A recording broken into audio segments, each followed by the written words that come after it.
চট্টগ্রামে ভোটের পরিবেশ ও সুনামগঞ্জের ভোটের পরিবেশ ও সরঞ্জাম বিতরণ নিয়ে যে কার্যক্রম সেই বিষয়ে বিস্তারিত জানাতে আমাদের সঙ্গে আমাদের দুজন সহকর্মী যুক্ত হচ্ছেন। শুরুতেই যাচ্ছি চট্টগ্রামে, সেখানে আছেন সহকর্মী মুজিবুল হক। মুজিব, চট্টগ্রামে একটু জানতে চাই, সেখানে এই যে ভোটের সরঞ্জাম বিতরণ কার্যক্রম সেটি কখন নাগাদ শেষ হতে পারে? ইতোমধ্যে নিশ্চয়ই শুরু হয়ে গেছে, সেই বিষয়ে কোনো তথ্য আপনার কাছে আছে কিনা? তা নিয়ে আমরা সকাল থেকেই তো যারা ছিলাম যে সকাল 10টার পর থেকে আনুষ্ঠানিকভাবে এই যে ভোটের সরঞ্জামাদির যে বিতরণের যে কার্যক্রম সেটি শুরু হয়েছে। আপনি জানেন যে চট্টগ্রামে 16টি সংসদীয় আসন, 16টি সংসদীয় আসনের মধ্যে 10টি সংসদীয় আসনের রিটার্নিং কর্মকর্তা চট্টগ্রামের জেলা প্রশাসক এবং 5টি আসনের চট্টগ্রামের বিভাগীয় কমিশনার রিটার্নিং কর্মকর্তা হিসেবে দায়িত্ব পালন করছেন। এবং সেই 5টি আসনেরই মোটামুটি যে সমস্ত ভোটের সরঞ্জামাদি ব্যালট পেপার থেকে শুরু করে যেই উপসংঘগুলো দরকার সেগুলো আসলে বিতরণ করা হচ্ছে। এখন পর্যন্ত বেশ কিছু সরঞ্জামাদি বিতরণ করা হয়েছে। শেষ পর্যায়ে চলে এসেছে। আমরা অডিও নেই। হ্যালো, এটা ক্যামেরার অডিও ভাই।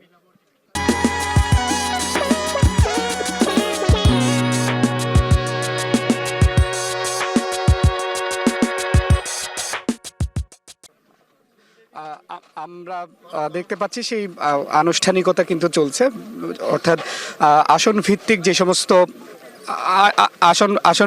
সমস্ত দায়িত্বপ্রাপ্ত কর্মকর্তারা যারা আছেন তারা কিন্তু এসেই ভোটের সম্পর্কিত যে সমস্ত কাগজপত্র থেকে শুরু করে ব্যালট পেপার থেকে শুরু করে যে সমস্ত সরঞ্জামাদিগুলো আছে তারা কিন্তু নিয়ে যাচ্ছে। আপনি দেখছেন আনসার সদস্য থেকে শুরু করে সহকারী প্রিসাইডিং অফিসার, পোলিং অফিসার যারা আছেন তারা কিন্তু আসছেন এবং ভোটের সরঞ্জাম কিন্তু ব্যালট বক্স থেকে শুরু করে অন্যান্য সামগ্রীগুলো তারা নিয়ে যাচ্ছেন। আপনি জানেন চট্টগ্রামের সংসদীয় আসনগুলোর মধ্যে 1935টি কেন্দ্র চট্টগ্রামে রয়েছে এবং এর মধ্যে 665টি কেন্দ্রকে আসলে ঝুঁকিপূর্ণ হিসেবে চিহ্নিত। গতকাল থেকে পুরো চট্টগ্রামে এক ধরনের নিশ্চিত নিরাপত্তা ব্যবস্থা নেওয়া হয়েছে এবং দখলে আমরা দেখছি যে বিভিন্ন গুরুত্বপূর্ণ যে সমস্ত পয়েন্টগুলো রয়েছে যে সমস্ত পয়েন্টগুলো রয়েছে সেই গুরুত্বপূর্ণ পয়েন্টগুলোতে সেনাবাহিনী, পুলিশ সহ অন্যান্য যারা বাহিনীর সদস্যরা রয়েছেন তারা টহল দিচ্ছেন।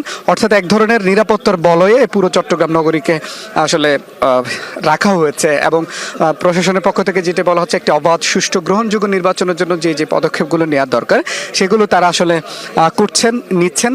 এর মধ্যে বেশ কয়েকটি ঘটনা ঘটেছে, আমি একটু সেটি বলতে চাই যে চট্টগ্রামের চন্দনাইশে গতকাল রাতে সেনাবাহিনীর একটি অভিযান হয়েছে। সেই অভিযানে স্বতন্ত্র একজন প্রার্থীর 3 কর্মীকেও আটক করেছে সেনাবাহিনী এবং তাদের কাছ থেকেও একটি গাড়ি এবং নগদ প্রায় 10 লাখ টাকার বেশি উদ্ধার করা হয়েছে। অর্থাৎ সেই ঘটনাগুলো ঘটছে, তবে এর বাইরে বড় ধরনের কোনো অনাকাঙ্ক্ষিত ঘটনা এখন পর্যন্ত ঘটেনি। অর্থাৎ ভোটের পরিবেশ বিঘ্নিত করতে পারে এরকম কোনো পরিস্থিতি এখনো তৈরি হয়নি। তো প্রশাসন পক্ষ থেকে যেটি বলা হচ্ছে যে একটি সুষ্ঠু নির্বাচনের জন্য আসলে যেটি করা দরকার সেটি তারা করছেন। আইন শৃঙ্খলা পরিস্থিতি নিয়ন্ত্রণের জন্য যেটি করবার দরকার আছে সেটি তারা করছেন। এবং সবশেষে একটু তথ্য দিয়ে শেষ করতে চাই, পুরো চট্টগ্রামে 115 জন নির্বাহী ম্যাজিস্ট্রেট এবং 22 জন জুডিশিয়াল ম্যাজিস্ট্রেট দায়িত্ব পালন করছেন এবং 16টি আসনে বিভিন্ন দলের 115 জন প্রার্থী কিন্তু আগামীকাল যে ভোট উৎসব সেই ভোট উৎসবে অংশগ্রহণ করবেন। তো সব মিলে এই ছিল আমার কাছে চট্টগ্রাম থেকে খবর। মুজিব, আপনাকে ধন্যবাদ আমাদের সঙ্গে যুক্ত থাকার জন্য। এবারে যেতে চাই সুনামগঞ্জে, সেখানে আছেন সহকর্মী আসাদ। চট্টগ্রামে আমরা জানাচ্ছিলাম যে সেখানে কোনো ধরনের অপ্রীতিকর ঘটনা এখন পর্যন্ত ঘটেনি কেন্দ্রে সরঞ্জাম পাঠানোর যে কার্যক্রম সেই বিষয়ে। আপনার ওখানে আসলে কখন নাগাদ এই সরঞ্জাম পাঠানোর কার্যক্রম শেষ হতে পারে সেটি বিষয়ে জানাবেন। কোনো ধরনের অপ্রীতিকর ঘটনার সম্মুখীন হয়েছেন কিনা? যে কার্যক্রম সেটা এখন পর্যন্ত প্রায় 3 সপ্তাহ উৎসব করতে বলে প্রার্থী তাদের যে নির্বাচনী প্রচারণা চালিয়েছেন, পরপর আগামীকাল নির্বাচনের সবচেয়ে গুরুত্বপূর্ণ সেই ধাপটি আসলে কার্যক্রম শুরু হবে এবং তার ভোটের মাধ্যমে করবে।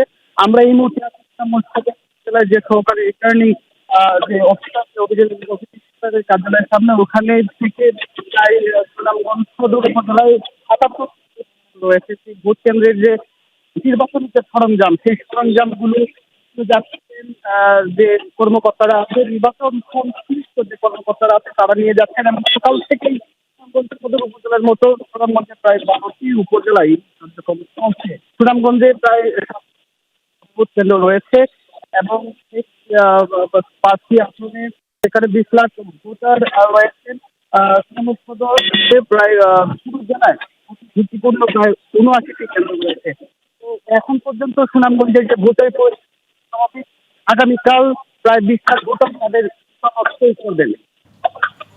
আসাদ, আপনাকে ধন্যবাদ আমাদের সঙ্গে যুক্ত থাকার জন্য। দর্শক, নির্বাচনী সরঞ্জাম কেন্দ্রে কেন্দ্রে পাঠানো হচ্ছে, সেই বিষয়গুলো নিয়ে আমাদের সহকর্মীরা যুক্ত ছিলেন।